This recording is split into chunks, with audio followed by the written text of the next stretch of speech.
Hello everyone, কেমন আছো সবাই?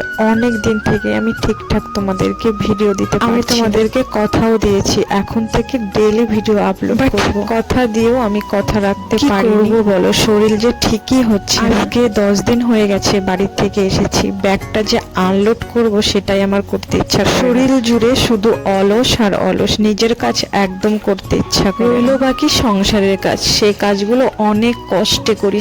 যাই হোক, বাপের বাড়ি গিয়েছিলাম, তার জন্য কিন্তু গডরেজটা আমার ঠিকঠাক ভাবে গোছানো নেই। শরীরটা ভালো হলে সুন্দর করে গুছিয়ে রাখবো। আমার না একদম এলোমেলো কাপড় চোপড় আমার ভালো লাগে না, কিন্তু কি করব, শরীরই চলছে না, এরকম করে যেহেতু আমি ব্লগ ভিডিও শুট করতে পারছি না, এখন থেকে চেষ্টা করব প্রত্যেকদিন মিনি ব্লগ আপলোড করার জন্য। হচ্ছে শনিবার, এখন বাজে দুপুর 2টো, আর আমি সব ঘরের কাজগুলো করে নিচ্ছি। এখন তোমাদের দাদাভাই সকালে কিছু কাপড় চোপড় কেচে দিয়ে গেছিল, সেগুলোকে আর কি ভাঁজ করে রাখবো। যেহেতু আমি অনেক দিন থেকে ভিডিও ঠিকঠাক শেয়ার করি না, এখন দেখছি আমার ভয়েস ওভার দিতে অনেক প্রবলেম হয়, কারণ অভ্যাসটা আমার ভেঙে গেছে।